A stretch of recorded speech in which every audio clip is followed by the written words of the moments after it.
Paz seja convosco novamente. Amém. Você está aí, eu estou aqui, quer dizer que Cristo não voltou. Amém. E você não ficou com o cachorro, o bode, O gato? o bodão, Ah, tá. bodão, o cão. Estamos falando sobre egoísmo. Aleluia. Aleluia, né? Misericórdia. Ele vai tirar de nossas vidas. Não tira. Com a palavra? Não, mas aí é você. Se eu não tirar de você, já era. Com a palavra nós vamos ser lavados. Mas o coração é duro. É bode ou ovelha? Primeira parte é sobre o interesse, segunda, tempo, e agora money, dinheiro, pila. A terceira área em que o egoísmo se manifesta é o dinheiro. Não quero mais. Pesquisas revelam que os americanos que vivem no país mais rico do planeta ofertam menos de 2% de sua renda para obras de caridade e instituições religiosas. Embora eles se orgulhem da sua generosidade após uma catástrofe mundial, os fatos revelam que, de modo geral, os americanos são mão de vaca, muquiranas com o seu dinheiro e até mesmo indiferentes às necessidades, inclusive físicas e materiais, dos menos afortunados. Ainda bem que nós não estamos nos Estados Unidos, o Brasil é diferente, é nada. É a raiz do ser humano. O ser humano tem essa raiz. Quando nós vemos lá em Gênesis, quando é oferecido a oferta de Caim e Abel, abre lá.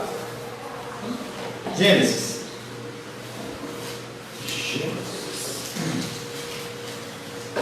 Não perguntar onde que é, não, por aí. Onde que é, pastor? Qual capítulo? Por aí.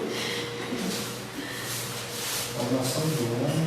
Gênesis 4. Caim e Abel. Gênesis 4.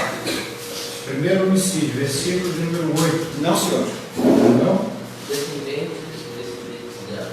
É esse aqui? Verso 1. Coabitou o homem com Eva, sua mulher. Gênesis capítulo 4, verso 1 em diante. Coabitou o homem com Eva, sua mulher, e esta concebeu e deu à luz Caim. Então disse: adquiri um varão com o auxílio do Senhor. Verso 2. Depois deu à luz a Abel, seu irmão. Abel foi pastor de ovelhas e Caim ele foi lavrador. Aconteceu que no fim de uns tempos trouxe Caim o fruto da terra, uma oferta ao Senhor. Abel, por sua vez, trouxe das suas primícias.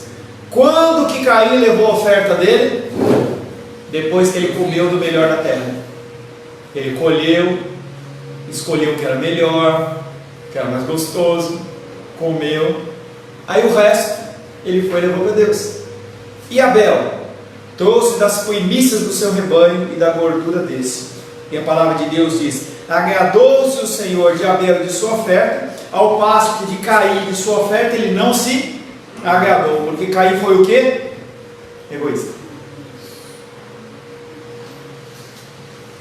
É muito interessante porque a gente vê isso aí claramente nas Escrituras. Quando a gente vê a figura daquela viúva que lá e deposita lá todos os seus recursos lá, Jesus fala assim: quem que deu mais? Um deu R$1.000, outro deu R$10.000, outro passou um pix, tá? E aí Jesus olha e fala assim: quem deu mais foi ela, porque ela deu tudo que tinha. O objetivo não é enfatizar em você dar tudo, e sim que Deus recebe aquilo daquilo que você tem, e não do que está sobrando. Então uma pessoa ela pode dar um recurso enorme na igreja, mas ela tinha quanto? 100 vezes mais que aquilo. Não fez nada. Não fez nada. Não fez nada. E a primícia é algo muito importante. Então esse conceito, que não é o motivo de falar aqui de dízimo e oferta, é exatamente o conceito de você conseguiu oferir o recurso, você paga. Mesmo que não entregue, você paga. Por quê? Você está mostrando para Deus que aquilo para você é a prioridade. Então eu estou incomodado porque eu vendi umas apostilas ontem, que eu dei um curso, e eu ainda não separei o meu dinheiro lá, fiz as minhas contas e tudo mais. Então eu tenho que sentar para fazer isso, me incomoda. As pessoas, em regra, elas são indiferentes às necessidades, inclusive físicas e materiais, daqueles que têm pouco ou menos. Além disso, se preferem contribuir por causas muito mais dramáticas. Então a gente fala assim, olha, fulano de tal teve uma dificuldade imensa, caiu a casa no seio das pessoas, da coisa, aí a pessoa vai. Por quê? Porque o nome dele vai aparecer em evidência. Às vezes pessoas gostam de fazer doações apenas em situações drásticas, situações que o nome vai aparecer. Porque, pastor, Jesus falou que errais por não conhecer as Escrituras. Porque quando a gente conhece que tudo é de Deus, né? O Salmo 24 até fala que toda a terra, tudo é dele. Então, assim, quando a gente entende que todo recurso, tudo é de Deus, e que a gente está devolvendo, né? Mas as pessoas acham que, eu trabalhei, tudo, o recurso é meu, o dinheiro é porque eu consegui. Então as pessoas se acham proprietárias das coisas. Acham que, esse imóvel é porque eu consegui com suor no meu trabalho. Então as pessoas se acham donas das coisas. Então, por ter esse pensamento, né, as pessoas se acham donas. E aí você fala, as pessoas, não são as pessoas, somos nós. Então quando a gente passa a conhecer o Evangelho e entende que tudo é de Deus, você muda a concepção das coisas. Mas a gente continua sendo egoísta. A gente continua sendo egoísta. Porque a gente sabe, entende e faz errado do mesmo jeito. Porque eu acredito assim, quando você muda, você entende que tudo é de Deus. Então você está falando para mim que você não é egoísta. Não, por causa do pecado a gente nós tem somos, egoísmo, independente de saber ou não, isso é um jugo muito mais pesado sobre a nossa vida, porque a gente sabe como tem que agir e não age. Eu sei, eu estou falando assim, a gente tem o egoísmo, mas quando a gente entende as Escrituras, entende que tudo a é gente de deixa Deus, de ser egoísta. Não, a gente tem o egoísmo, mas a gente entende o valor da Escritura, a gente muda as coisas, muda dentro de você. Deveria mudar. E a gente passa a entender que a gente tem que devolver ao Senhor que é dele, não é nosso. A gente não é dono de nada. Tudo bem. Eu sou servo de Deus e eu sou egoísta. Mesmo sabendo, eu continuo agindo segundo a minha carne e a minha vontade. A guerra da carne e do Espírito é exatamente isso. A carta de Paulo aos Gálatas, ele não está falando com o ímpio, ele está falando com o cristão. Deixa, anda no Espírito. O que a gente faz? Anda na carne. Nós optamos por fazer isso. A doação monetária para as vítimas do tsunami, que aconteceu em 2004 na Indonésia, foi enorme. Mas quando se pensou no terremoto que teve no Paquistão um ano depois, ninguém nem ficou sabendo de nada. Por quê? A mídia, ela trouxe a condição do tsunami como muito mais séria e as pessoas elas doavam para serem reconhecidas. Então, quando você faz uma doação desse tipo, no objetivo de receber algo em troca, você está sendo egoísta e Deus não recebe. Vi a pregação de um pastor famoso e ele falava assim: quem entrega, devolve o dízimo e oferta com o objetivo de receber algo em troca é otário, ele falava. Grande pastor. Ele olhou e falou assim: esse anel aqui, ele custou 10 mil reais e quem pagou foi o dízimo de vocês. E o povo... Eu tenho um carro lá fora blindado que só a blindagem dele custou 70 mil reais e quem pagou foi vocês. Eu fui para os Estados Unidos pregar, levei minha família, levei os meus assessores, alugamos um jatinho e quem pagou foi vocês. De que ele está falando? Que o conceito de doação ou de liberação de coração é o conceito de você receber algo em troca. Só que o conceito de receber algo em troca está muito mais relacionado a uma adoração profana do que uma adoração bíblica. Então eu vou lá no centro de Macumba, eu ofereço uma pinga para o Exu, eu recebo algo em troca. Aqui nós, nosso ambiente de santidade, nós damos alguma coisa para o Senhor, devolvemos para o Senhor, mas a gente quer alguma coisa em troca. Por quê? Isso reflete claramente, quando a luta e dificuldade vem, a primeira coisa que vem no seu coração é: por que está acontecendo isso comigo? Eu não sou fiel, diz meu fé. A gente esquece que os propósitos e os planos de Deus são muito maiores do que nós podemos pensar ou imaginar. Então Deus, nós temos que crer que Ele está no controle da coisa. E Ele está agindo nas nossas vidas, mas nós continuamos guerreando contra o nosso espírito. Romanos 12:5.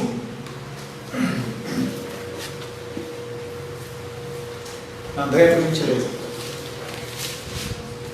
Romanos 12:5.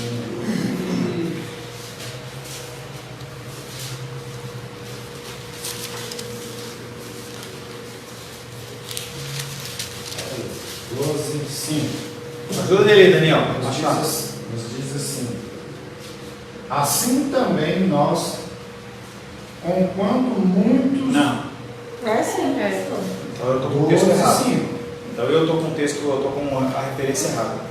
Alegrai-vos com os que se alegram, chorai com os que choram. É outra referência então.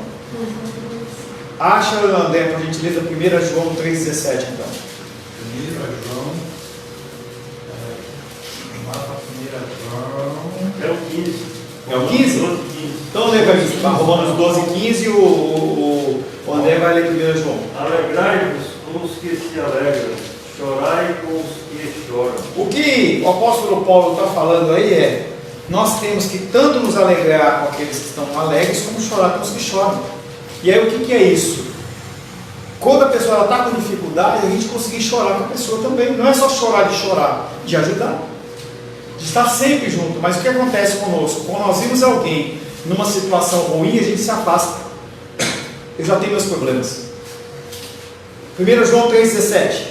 1 João 3,17. 3,17, que nos diz assim: ora, aquele que possui recursos deste mundo e ver o seu irmão padecer necessidade e fechar-se o seu coração, como pode permanecer nele o amor de Deus? Como que a pessoa pode dizer que é filho de Deus, que tem um amor nele? É claro que há situações que são ímpar, são situações extraordinárias, que às vezes você ajudar a pessoa, você está prejudicando ela.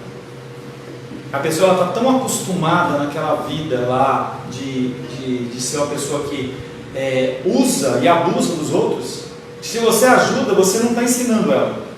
Mas é a exceção. A regra é: nós temos que sempre nos compadecer com aquele que necessita. Nós aprendemos lá em São Paulo, com o nosso pastor Jonas, sempre ter moedinha no carro. Porque sempre tem alguém que precisa de alguma coisa. E aí o cara para no farol e está pedindo, você tem que guardar o teu espírito de julgamento, que vai usar drogas, bebida, o que quer que seja, e dê as moedinhas para a pessoa. Abençoe. Abençoe. É claro, se você está numa condição que você sabe que a pessoa vai usar aquilo para se prejudicar, mas a grande maioria das situações nós não sabemos. E nós estabelecemos um pré-julgamento no nosso coração que ele é no mínimo pecaminoso. Juntos, esses dois versículos, Romanos 12, 15 e 1 João 3, 17, ensinam que os nossos corações devem se compadecer dos necessitados e que devemos exercitar essa compaixão por meio de ofertas. Exercitar é decisão. Nós temos que começar a decidir fazer as coisas. Amor não é sentimento, a não ser na música do Lulu Santos. Mas na Bíblia é decisão. Eu decido fazer isso. Eu decido agir desta maneira. Eu decido. Tem um texto, agora eu não sei o endereço dele, mas falando assim que você não, um necessitado, você não levar só apenas a palavra, mas você, no momento que você levar a palavra, mas também oferecer um pão para a pessoa comer. O que fazer se a pessoa está com fome? Eu vou orar por você ou eu vou orar por você e vou te dar o que você comer? Como já observamos, cada centavo que recebemos, nós falamos bastante do tempo no texto de gratidão, até mesmo do nosso salário que ganhamos com o nosso trabalho, é uma dádiva de Deus. Temos que ser administradores desse dinheiro e não gastar tudo em nosso próprio benefício, ignorando as necessidades dos outros. Entenda que ninguém é chamado a ser frei franciscano. Eu vou vender tudo, não tenho direito a nada, eu não tenho direito a sair para comer uma coisa gostosa, eu tenho que comer só pão com manteiga, e se possível pão com margarina, e se eu comer mais eu estou... Não é nada disso. Deus criou esse mundo maravilhoso, com muitas oportunidades, para que nós vivamos com excelência, mas nós não somos o centro de tudo. Não é só isso, não é só a minha vida. E a quarta área em que o egoísmo se manifesta é a falta de cortesia. Falta de sensibilidade com as pessoas. Essa característica se manifesta de várias maneiras. A pessoa grosseira jamais leva em conta que as suas atitudes causam aos outros. A pessoa que sempre chega atrasada e deixa os outros esperando é egoísta. Os outros me esperam, eu não espero ninguém. Quem fala alto ao celular a ponto de perturbar quem está ao redor é egoísta. Eu faço isso. Porque quando eu estou conversando com as pessoas, eu coloco um fone. Se eu colocar dois, então, aí esquece. Aí, amor, dá para você falar mais baixo? E às vezes eu estou aconselhando pessoas em casa, e eu estou falando de coisas, às vezes até sensíveis, né? Aconselho homossexuais, prostitutas, entendeu? Às vezes eu esqueço isso, e parece que eu quero subir em cima da mesa para falar, né? Está errado, é egoísta.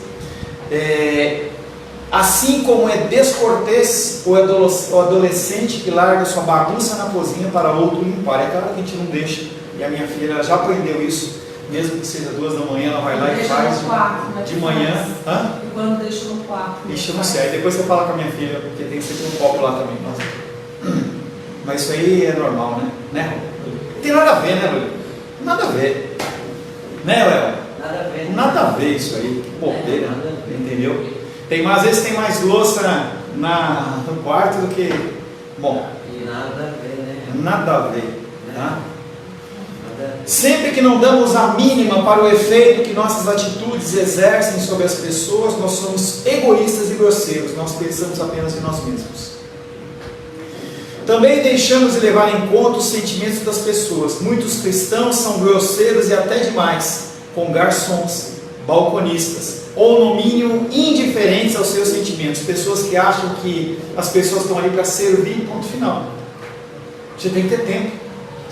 Afinal de contas, quem paga o seu salário? Graças a Deus eu não ouvi isso, mas tem muito pastor amigo meu que ouve isso.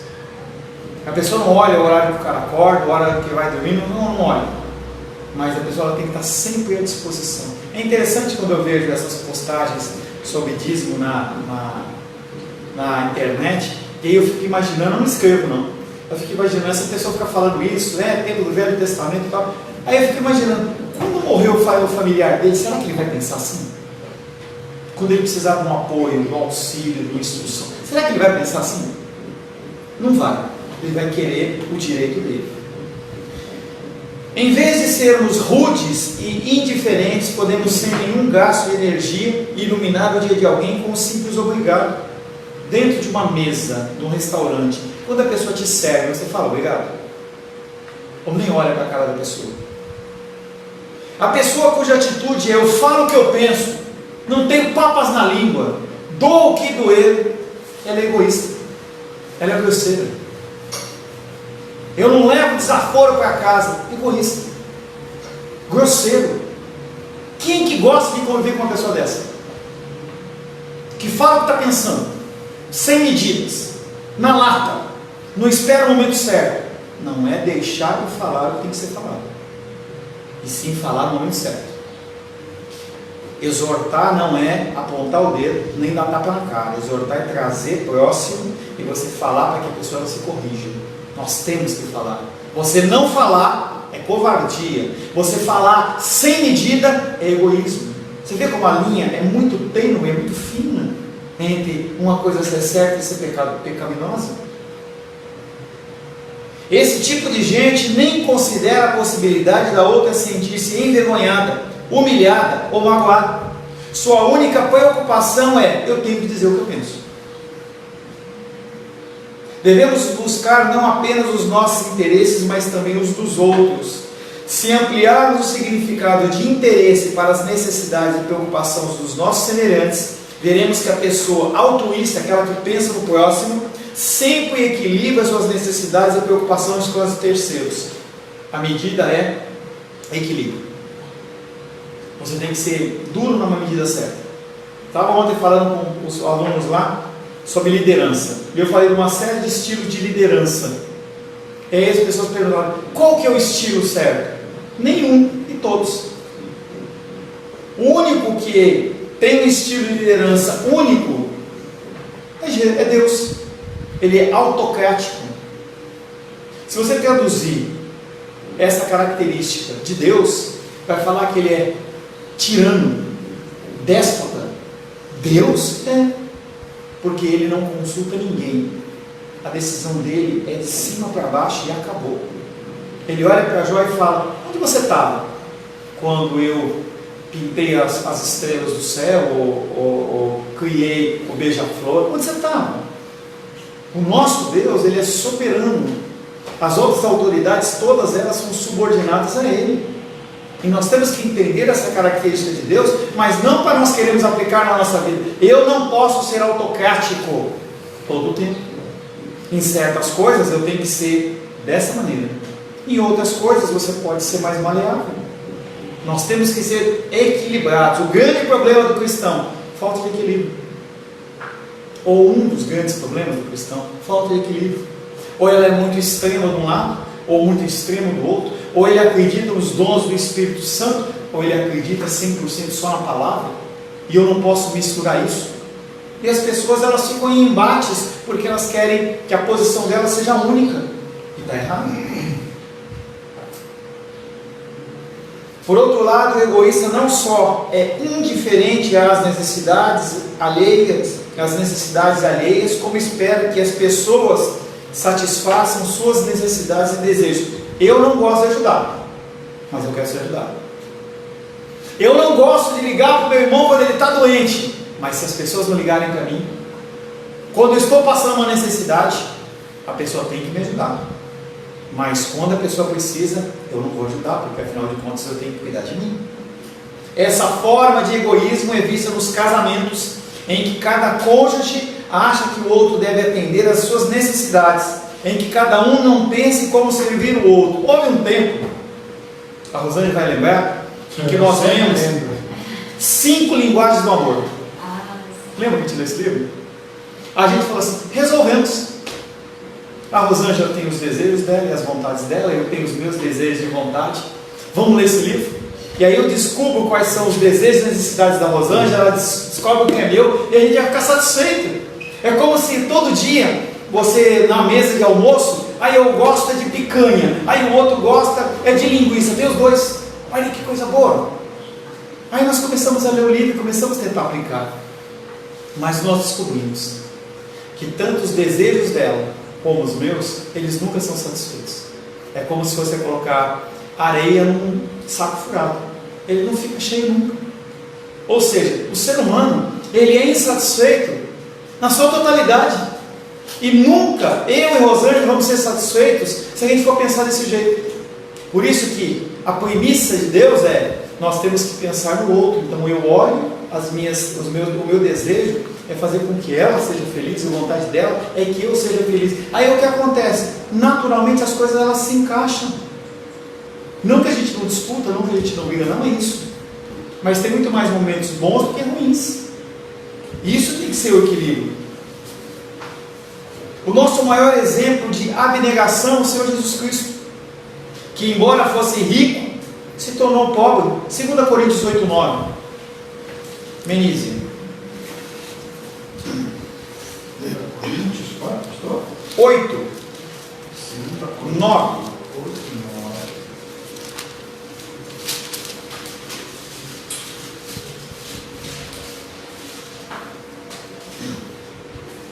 Pois conheceis a graça de nosso Senhor Jesus Cristo, que sendo rico se fez pobre por amor de vós, para que pela sua pobreza vos tornasseis ricos. Olha que loucura!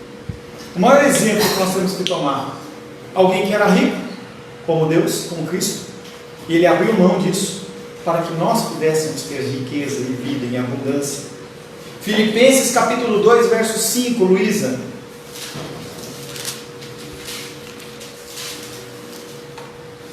Filipenses capítulo 2, verso 5. Tende em vós o mesmo sentimento que houve também em Cristo Jesus. Como que ele agia? Dando tudo, te amando e me amando até o sangue, até a morte. E se fosse necessário mais alguma coisa, ele teria dado. Um dos exemplos mais notáveis que o mundo viu, tanto de egoísmo como de abnegação, ocorreu na época da peste bubônica, que assolou a Europa em 1348. Em 1348, a urina do rato, ela tinha muito rato lá, e as pessoas começaram a ficar contaminadas, morreu 40% da população da Europa. A gente pensa que Covid matou? Peste bubônica. Peste bubônica. Não, estou falando, a gente fica pensando que Covid matou. A peste bubônica, ele matou 40%. Você entende que se de 100 pessoas, 40 morrerem? De 1.400? De 1.400.000 pessoas? Imagina uma coisa como essa, 1 bilhão de pessoas, 400 milhões de pessoas, uma população da Europa inteira morrendo numa tacada só. Foi o que aconteceu em 1348. A peste se espalhava tão rapidamente que quando alguém era infectado, geralmente toda a família morria. Todo mundo morria. Por muitas vezes os familiares se mudavam de imediato e deixavam o doente morrer sozinho. Identificou? Não tinha como curar. Não tinha como salvar. Não tinha cura? Não tinha cura. Então era sentença de morte. Sentença de morte, porque não dá tempo. A pandemia, uma pandemia, não isso que nós vivemos, que nós vivemos foi um esboço de pandemia, uma pandemia verdadeiramente, pega todo mundo, e é morte, porque não dá tempo de tratar, você não consegue levar para o hospital, é como a gente viu em alguns casos, a pessoa vai para o hospital e não tem como tratar, então não havia os recursos necessários, muitos padres cuidavam dos enfermos e moribundos e também acabavam morrendo, então quando a família abandonava o cara, quem entrava nesse meio? A igreja. Alguns padres se recusavam a ajudar. Foi dito sobre aquela época que os melhores padres morreram e os piores continuaram vivos. Viver de modo abnegado provavelmente não custará a nossa vida, mas custará alguma coisa. Pode custar a sua vontade, os seus planos, pode custar o seu tempo, pode custar o seu dinheiro. Essa condição de você viver em prol do outro tem custo.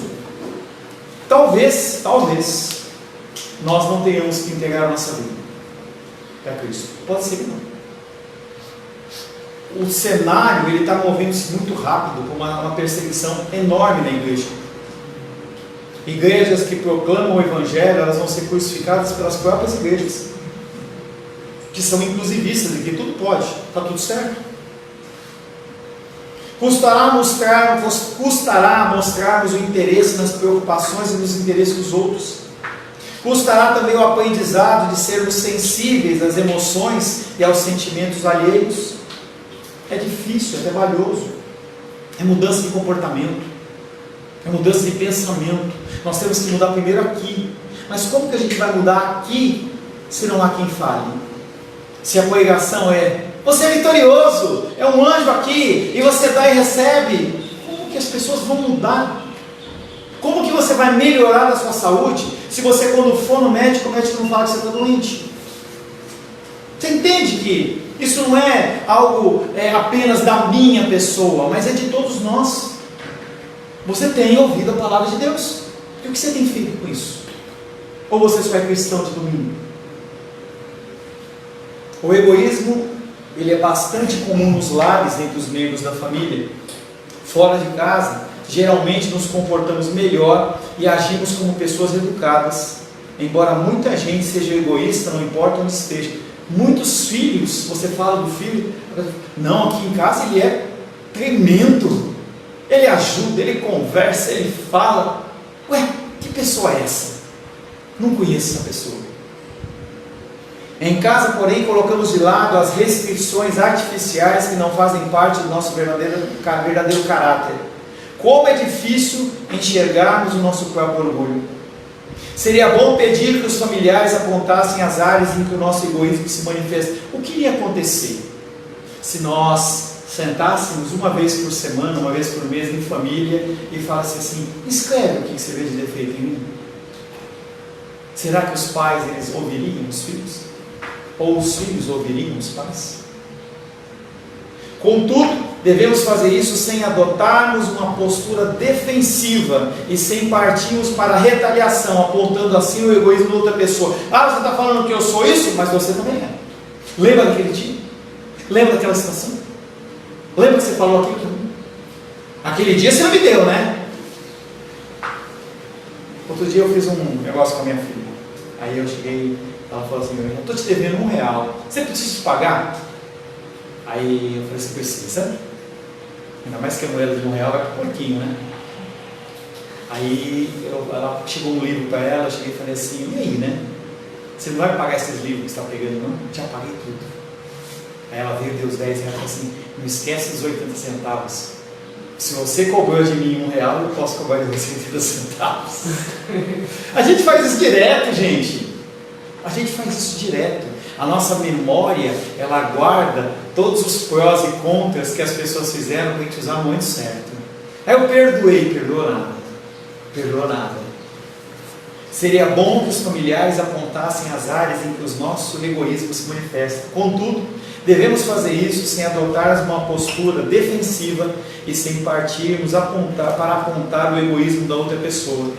Depois devemos nos arrepender dos pecados gerados pelo egoísmo e orar para que o Espírito Santo nos capacite a lidar com essas características. Você não consegue sozinho. Eu não consigo sozinho. Nós não temos essa condição. Será que havia necessidade de eu pedir R$1 de volta para ela? Será que eu preciso realmente disso? Nós temos que passar a olhar as nossas vidas e pedir que o Espírito Santo mude o nosso coração. Naquilo que a gente vê e naquilo que a gente não vê. Em especial naquilo que nós não vemos. No início desse tema, nós mencionamos que é fácil enxergar o egoísmo dos outros, mas é difícil reconhecer o nosso. Acho que todos nós somos propensos a ser egoístas de uma forma ou de outra, porque o velho homem pecador continua guerreando com as nossas almas.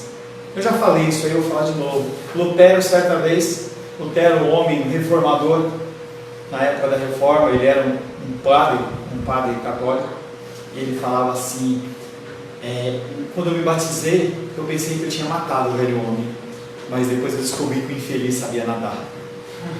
E eu tenho que matar ele todo dia. Não adianta eu querer afogar ele, porque ele sabe nadar.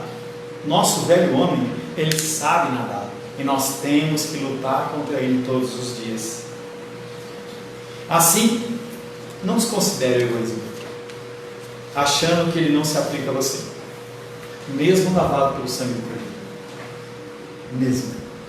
Nós não deveríamos agir como egoístas, mas sabendo que nós estamos errados, mesmo assim nós fazemos. O apóstolo Paulo diz, o que eu quero fazer, eu não consigo.